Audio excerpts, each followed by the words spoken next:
Hello and welcome. On today's program, Dr. Wan Hilya Munira Mustafa, Head of the Reproductive Health Unit from National Population and Family Development Board, joins me, and she talks about Cervical Cancer Awareness Month 2024. But before that, Sin Yew, a constitutional lawyer, will give us his perspective on the proposed bill to maintain a government for full term. I'm Melissa Ong, live from Wisma Bernama in Kuala Lumpur. This is the brief on Bernama TV.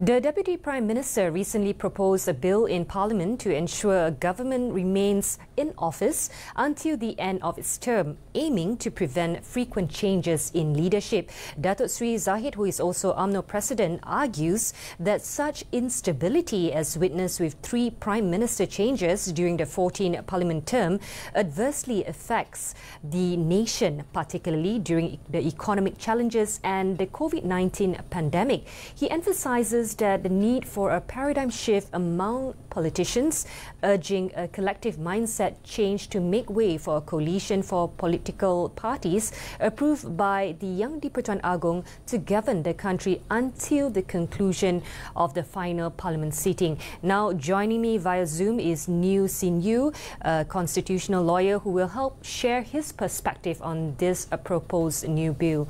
Hi Sin Yew, welcome to the show. Let's dive straight into our topic.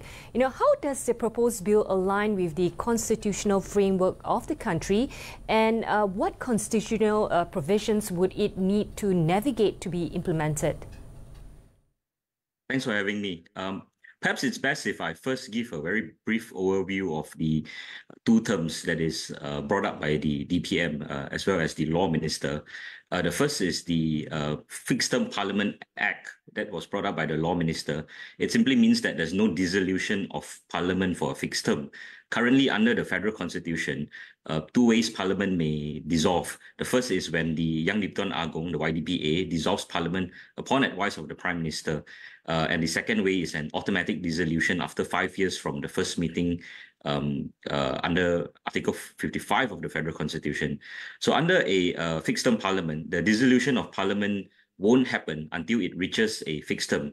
It could be a case where Parliament cannot dissolve within 2 or 3 years, or it may only dissolve after 5 years.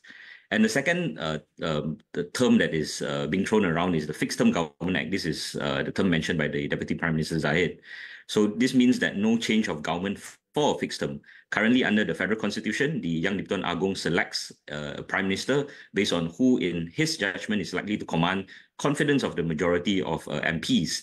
The Prime Minister may lose confidence at any time, and a new Prime Minister is appointed, resulting in a change of government. So a fixed-term government would seem to suggest that even when a Prime Minister loses confidence, a new Prime Minister cannot be appointed, and hence there will be no change in government. And the difference between the two is that government may change without dissolution of Parliament. So they're both separate things. And in 2018 and to 2022, we saw 3 changes of government, PH, Bersatu and UMNO, within the same parliamentary term. So given that both fixed-term parliament as well as fixed-term government changes what is currently there in the Constitution, a constitution amendment is required. Okay, Sin Yew, let's talk about separation of powers. Does the proposed bill in any way impact the principle of the separation of powers between the executive, legislative and judicial branches of government? And how does it address or potentially alter this balance? No, it wouldn't change the boundaries of separation of power between the executive and the legislature as well as the judiciary. All it does provide is that it now has a new rule on when the executive or when a new group of executive would come into power and when a new group of legislature would come into power. It doesn't change any interaction between them. They're basically agreeing to what the new set of rules would be in their own respective branches of government. Thank you for the clarification. Now, to what extent does the proposed bill impact democratic principles, especially in terms of potential limitations on the people's right to choose their leaders through periodic elections? Well, the fixed term government in practice, well, the fixed term parliament as well as fixed term parliament or fixed term government simply means that you're stuck with what you have after election. The fixed term government in practice is pointless, in my view, and undemocratic because government requires support of majority of MPs in parliament. So MPs defecting or changing allegiances, it doesn't just result in the unseating of the incumbent prime minister. It has wider implications. If the support of a majority of MP is lost, the government cannot pass bills, especially those important bills such as supply or financial bills. So having a fixed term government, it won't solve the issue of government losing confidence, because government would be hamstrung when they don't have the support of parliament. They cannot do anything. So that is why you have, when you have a government that cannot be changed, when it doesn't command confidence of majority of MPs, it is extremely detrimental to the smooth running of the country. As for fixed term parliament, it simply means that the prime minister won't be able to call for an early election when he has lost support of the majority of MPs, and the Yang di-Pertuan Agong won't be able to consent to the dissolution of parliament if the prime minister resigns. And it goes back to the problem that I mentioned before, that when the government does not have support and is not able to call for election, you are stuck with the same problem. So it has wider implications. It sounds attractive because those who are in power will remain in power, but when you don't have confidence, it's pointless to remain in power even when you have power. That's exactly true. But would there be any potential legal challenges or constitutional conflicts that could arise, from just going back to the implementing of such bill, particularly considering the historical context and previous instances of changing prime ministers during a parliamentary term? Under 1 minute, give us your thoughts. Yes, it changes what the Constitution currently provides. At this juncture, what the rule in the Constitution is that we can change prime minister anytime. The moment the prime minister loses support of the majority of MPs.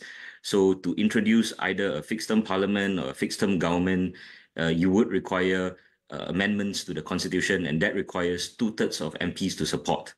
So it's not an easy task for the government if they want to introduce either a fixed term government or a fixed term parliament.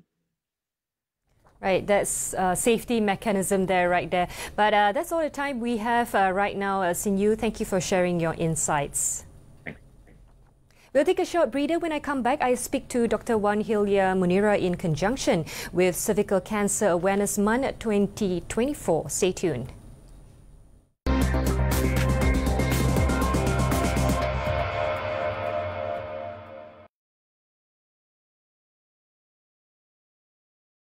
Lebih 50% keluasan tanah kita diliputi kehijauan. Hutan kita merupakan sebahagian daripada sumber semula jadi yang boleh diperbaharui dan mampan. Seperti kayu, negara kita komited sepenuhnya terhadap pengurusan hutan bagi memastikan ekosistem dan produktiviti hutan yang mampan untuk generasi hari ini dan masa depan.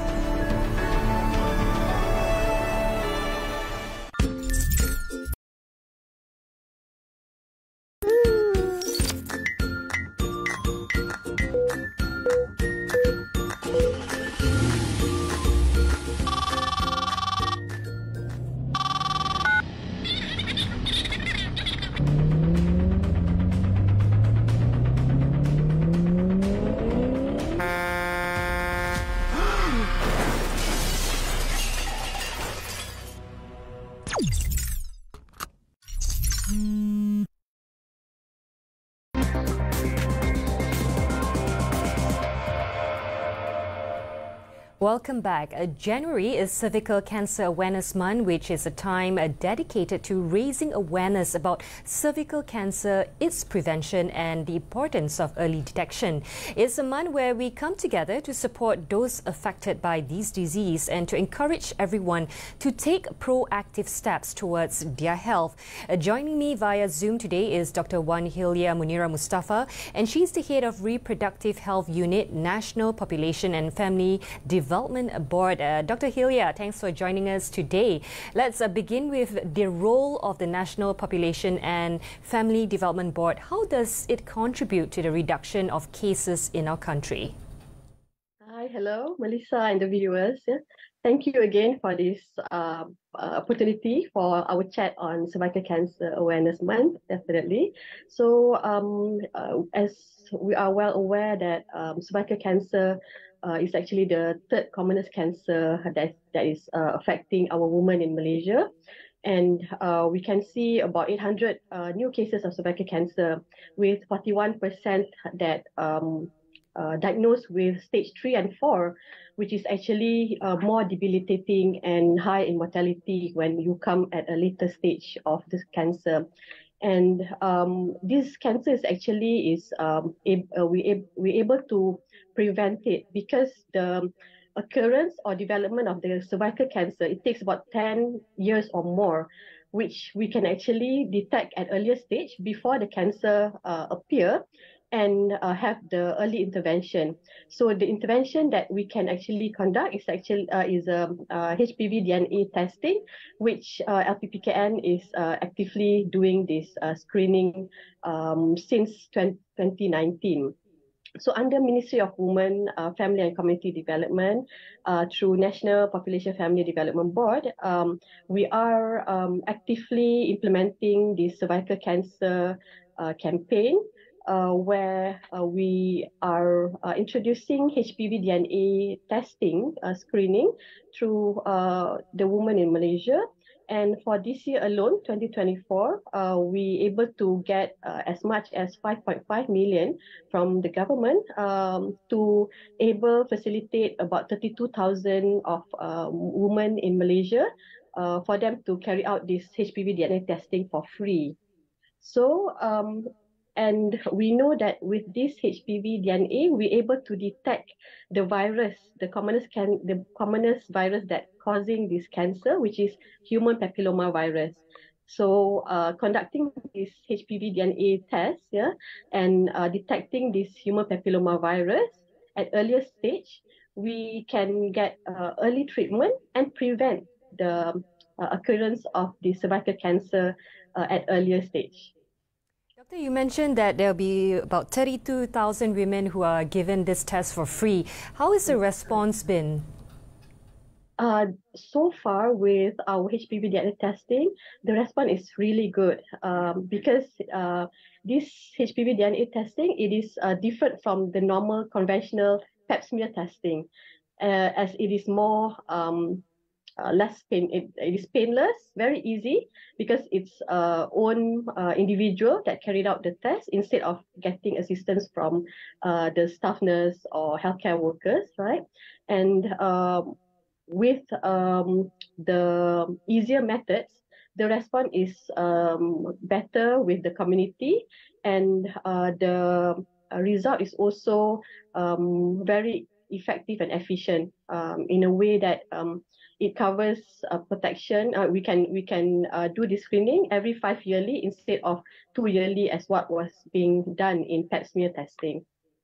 So, under this, so within this 32,000, that we have put in so far, we're able to get more than 1,000 monthly in terms of women conducting this screening.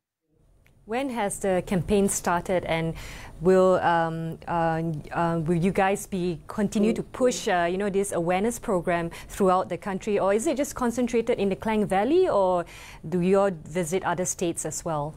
Yeah, so this month, of course, is a cervical cancer month, right? So where we really push out our campaign, but this testing will be conducted the whole year round, especially in this month where it will be organized to all 14 states in Malaysia. So there'll be 14 programs where we also introduce it under WCare campaign, which is a reproductive cancer, woman reproductive cancer campaign involving breast cancer detection and also cervical cancer screening testing. And we are currently using hashtag cepat tahu, cepat tindak, because as you know, early detection, for early action in all our social media. So with the 14 programs that will be running throughout Malaysia in this month alone, where we will go all out to the community level, such as even to the Orang Asli area, right? The rural area, shopping complexes, and also public halls. And not forgetting our own Klinik Nur Sejahtera LPPKN clinics all over Malaysia. And also following these initiatives, the recent media announcement that has been announced by our Prime Minister regarding the program Madani Rakyat Labuan, where to ensure the residents in Labuan do not miss out on any government initiatives, services, under Ministry of Women, Family and Development as well, we are organizing a campaign, which is the Kasih KPWKM, Gempur Saringan HPV DNA 2024, in conjunction of this month, Cervical Cancer Awareness Month, which will take place this Saturday, 20th of January. So we do hope that the Labuan community will join us and take this opportunity with all the free services that we provided on the day of 20th of January to have especially this free HPV testing done. Wonderful. There are many programs and also outreaches to really access the vulnerable populations and ensure they have access to the information and also resources related to cervical cancer prevention. Well, that's great, but I would like to know what hurdles or challenges has the board pinpointed in spreading awareness about cervical cancer, and how is the organisation working to overcome these challenges, Doctor? Yeah. So as what we have shared, there's a lot of initiatives, free testing that has been provided for the population. But definitely, first and foremost, is the awareness and information that need to be spread more to our women and community out there, because the awareness is still, and education-wise on cervical cancer is still quite low in Malaysia, where we need to push upon, so that with increase in awareness and knowing importance of this screening, that will also have to save their lives, and early detection of cervical cancer would make them to come earlier, and seek intervention early. So apart from the awareness alone, of course, a lot of myth or misconception in terms of women mentioning that this is painful, pap smear is painful, and there's a long complication that comes with it, but that is only myth, as it is what I've shared earlier. And with the new HPV DNA testing, it is more easier to be done, and it is really painless. You don't have to put in speculum, where like what we used to do in pap smear screening, pap smear procedure. It's just as simple as a normal swab, right? And put in with a few seconds and take it out. It's very easy, and anyone can do it at their own pace. And other than that, most the other component that hinders them to come, of course, the accessibility and the logistic wise. When you talk about the rural area, right, it's also quite difficult for them to come. That's where we will, in National Population Family Development Board, we will go down. We will go to the rural area and outskirt area, and bring our Pusat Keluarga Bergerak, our mobile clinics, for them to do it during these outreach programs. Fantastic program you have there. Definitely you need to continue to reach out to the vulnerable communities, especially in the outskirts. So thank you so much for championing this project as well, Doctor. Hopefully more women will be aware of cervical cancer and get themselves screened. So thank you for your time today, Dr. Hilya. Thank you so much. We'll take a short commercial break. When I come back, the international is up next. Stay tuned.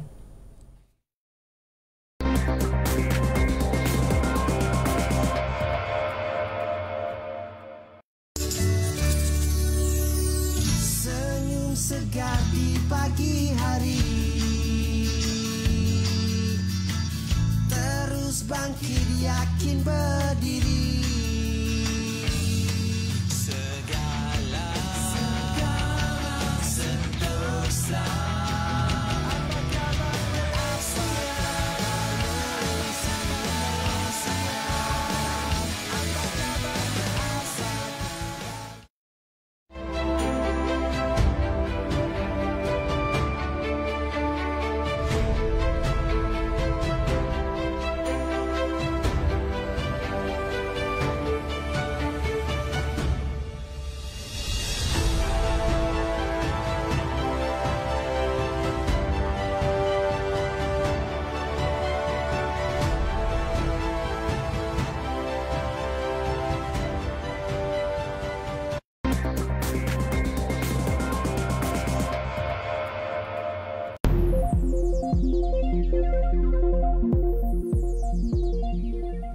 Welcome back. We begin the international with this. WHO Regional Director for the Eastern Mediterranean says Gaza's health system is on the edge of the abyss and only 15 out of 36 hospitals in Gaza are partially functioning.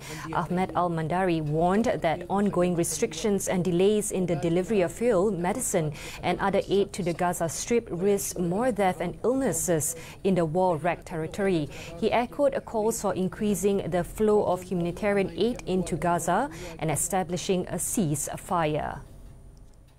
Meanwhile, the United Nations says the humanitarian situation in Gaza is beyond words and aid must be delivered. Secretary General Antonio Guterres says the flow of humanitarian assistance nowhere near the scale needed. He implored the warring parties to respect international humanitarian law, respect and protect civilians, and ensure that essential needs are met.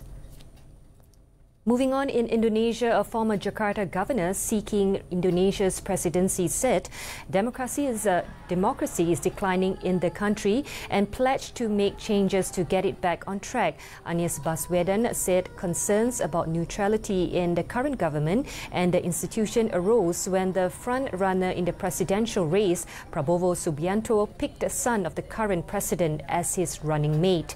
He added that the issue of neutrality has not existed in Indonesia's elections since the fall of dictator Suharto in 1998. In other news, a dangerous Arctic blast will continue sweeping across the U.S. and prolong a bitter cold that has set record low temperatures in parts of the country and threatens to further disrupt daily life, including the first in the nation presidential nominating contest in Iowa. Arctic storms have left at least 4 dead and knocked out electricity to tens of thousands in the northwest, brought snow to the south and blizzard on to the northeast regions. Moving on to sports, Lionel Messi and Aitana Bonmati won the Best FIFA Men's and Women's Awards at the Hammersmith Apollo in London on Monday. Messi, the Inter Miami and Argentina forward, secured his third win, beating Haaland and Mbappe. Bonmati, Spain's World Cup winner, triumphed over Jenny Hermoso and Linda Caicedo. Pep Guardiola, the Manchester City manager, won Best FIFA's Men's Coach for leading his team to the English Premier League, FA Cup, the UEFA Champions and League treble. To wrap the international news, a zoo in the Czech Republic has welcomed the birth of a male pygmy hippopotamus in a rare and valuable addition to conservation efforts for the endangered species. The hippo was named Nicholas and has joined 2 female and 1 male pygmy hippo in the Dvor Kralov Zoo, located 120 kilometers east of Prague. Breeding them in captivity has been complicated, particularly due to a lack of males. Only a dozen pygmy hippos were born in zoos globally last year.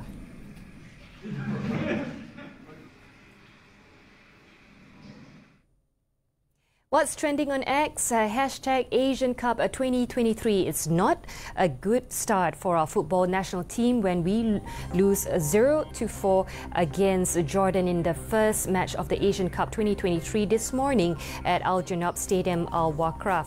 3 goals in the first half, followed by a 4th goal in the second half by Jordan, are enough to put Harimau Malaya at the bottom of Group E for a moment. That's all the time we have for now. Don't forget to follow our updates on the AFC Asian Cup Qatar 2023 on our brand new program. Haya Asia Cup Asia Qatar 2023 is airing daily at 5:30 p.m. I'm Melissa Ong. This has been The Brief. Thanks for watching. Have a nice day ahead.